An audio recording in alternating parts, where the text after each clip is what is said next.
Lepo pozdravljeni zopet z Konjskega vrha, v počitniškem času. Pozdrav, Karel, tebi. Pozdrav. Mogoče bi se zdelo, da smo kje v vaših koncih, ker smo pod Brajdami, samo v vaših koncih so verjetno bolje urejene.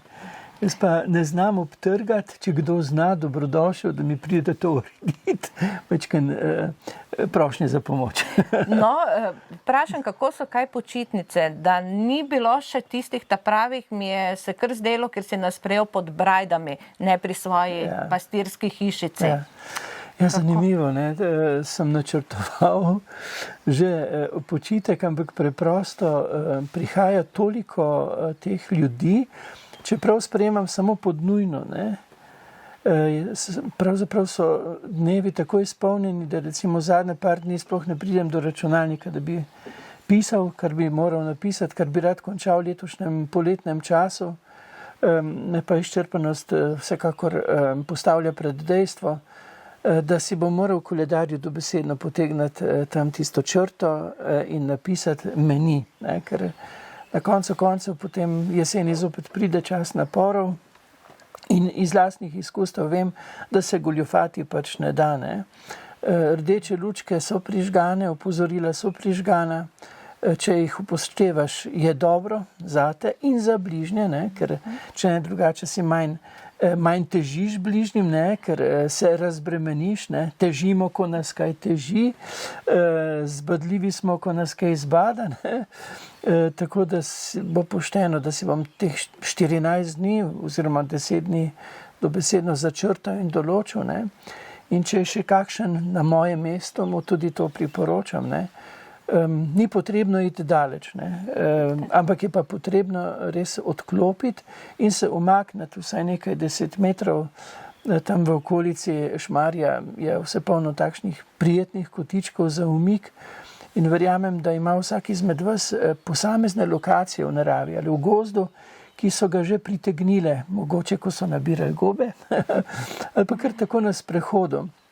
Nek prostor te pokliče, ne? In tisti prostor je ponavadi optimalen, je najboljši za to, da se usedeš v razkošje narave in vsaj prve 3 dni počivaš, ne? Poslušaš melodijo vetra, ki veje skozi vejevje dreves, se prepustiš aromaterapiji, dotiku matere zemlje in se preprosto razbremeniš, razelektriš. To mene vsekakor še čaka in bom to moral narediti, ne? In vsakakor vabim, ne, da vsak poskrbi za sebe, ne? Ker tudi Jezus pravi, ne ljubi bližnje kakor samega sebe, ne? To pomeni, toliko časa si vzamemo za bližnje, za najbližje, ne? Tukaj mora biti ravnovesje, to pomeni, da mora biti tudi skrb za sebe. Tu gre za načelo pravičnosti, spoštljivosti, ne, do sebe tudi, ne, in seveda tudi odgovornosti, ne, ker ne nazadnje moramo biti odgovorni za svoje zdravje. Rekel si, da imaš veliko pogovorov, veliko obiskov ljudi. Kaj zaznavaš? Po kaj ljudje pridejo k tebi?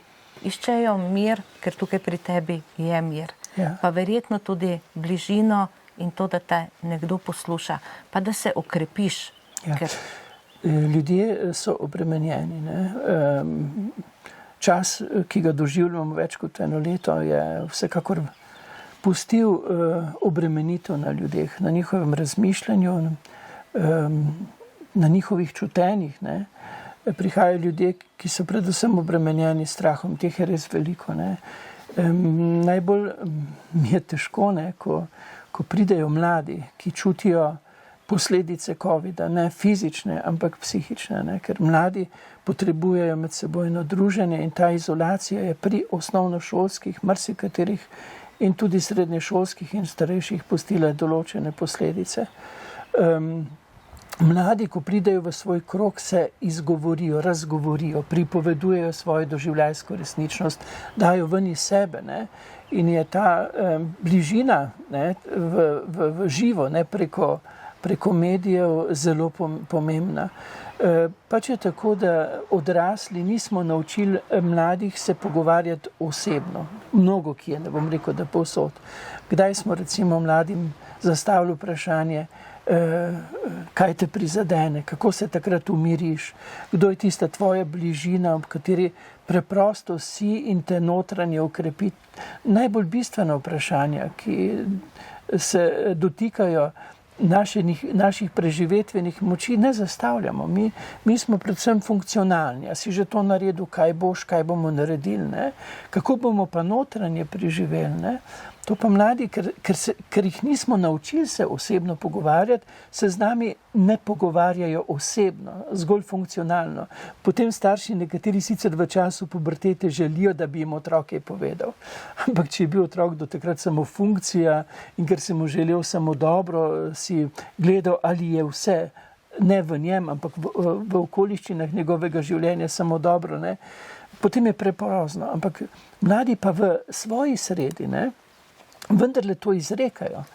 In zdaj je bilo to srečevanje bistveno okrnjeno in ni bilo tiste prisotnosti, tiste bližine sovrstnikov, ki bi jih notranje krepila, ki bi budila občutek, da niso sami, da niso osamljeni, ne? Da imajo sopotnike, s katerimi doživljajo utrip življenja v tem času svoje mladosti, ne? In odvzeti mladim to, ne da bi ozavestil posledice, ki zaradi tega pridejo, ne da bi jim pomagal premostiti posledice, se mi zdi strani nas odraslih skrajno neodgovorno. Je potrebno skrbeti za fizično varnost, ampak veste, človek se najprej zlomi v sebi, ne?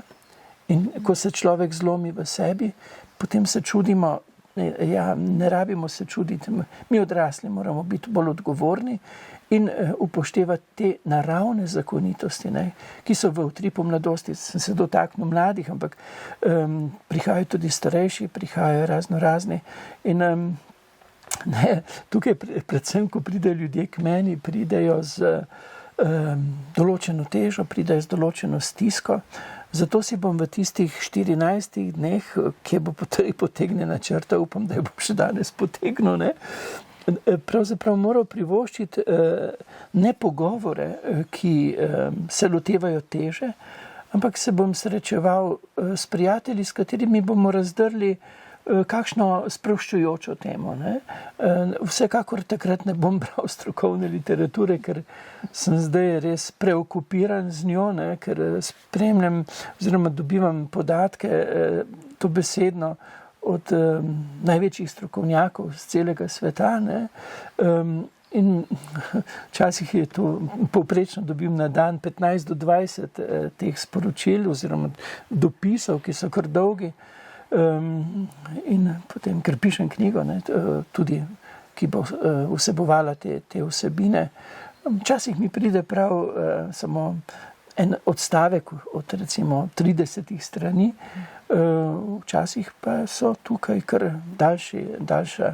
daljša besedila, ki so zelo pomenljiva, ki osvetlijo in ki postavijo na svoje mesto sedanjo situacijo, kar je zelo pomembno, ne, ker se vemo, ne, če bi midva zdaj sedela na enonožnem stolu, ne, bi morala zelo paziti ravnovesje oziroma ga bi izgubljala. Treba imeti vedno več teh, bi rekel, virov informacij, da dejansko zadeva čim bolj potem tudi stabilno stoji. In zato se je treba seveda potruditi, zato gre ogromno časa. Nazadnje sem ob tem, kar počnem, tudi poslušalec, kot si rekla, sem kmet, ne, gospa Kapra, sem pater in ne nazadnje, če jaz ne bi zahajal v kapelo in v štalo, ne bi preživel teh naporov, ne, ki so, bom rekel, kar konkretni. No, ravno to sem te mislila vprašati, kaj je tisto, kar te rešuje, kar te drži nad vodo. Ja, omenil sem, so prijatelji, vi ste, pridete vedno pomagati tudi kositi, pa štrudel dobim, pa klepečemo lahko v sproščujočih temah. To so zelo pomembne stvari, ne, in tudi vsak od nas mora imeti, ne. Bog ne daj, da imaš samo ljudi, ki ti težijo, ki te bremenijo, ne, ker ti rabiš tudi sproščujoč pogovor. In je zelo pošteno, da recimo, če grem jaz nekomu težiti, ker me nekaj teži, da pridem k njemu tudi takrat, ko sem radosten, ko sem vesel, ko sem hvaležen, da nimamo nekoga samo za, bi rekel, koš, v katerega mečemo težo, ampak da pridemo k njemu tudi. To mora biti vedno v sozvočju. Če prideš ti k nekomu in mu težiš, potem moraš priti naslednjič za to, da mu prineseš radost. Kaj ti drugače tistega človeka preobremeniš.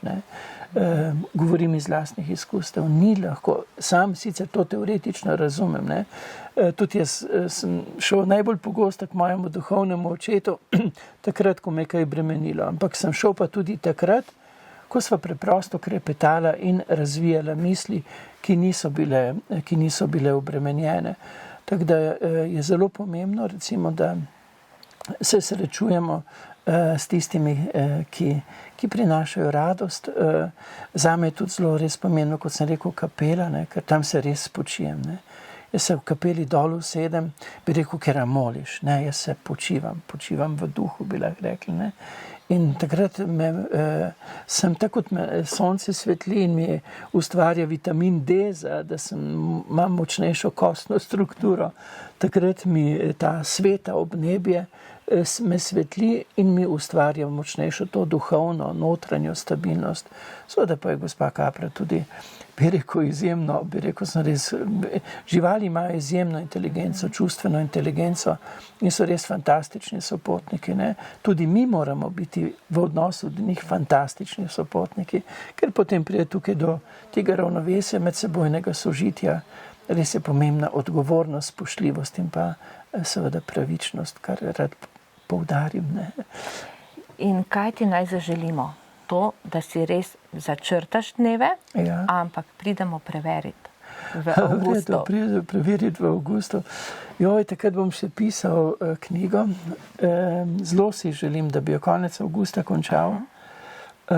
In si bom mogoče to, ker moram biti pa tudi realen. Recimo, da si jaz zdaj narišem, prihodnji teden naredim črto, bom počival, je nerealno.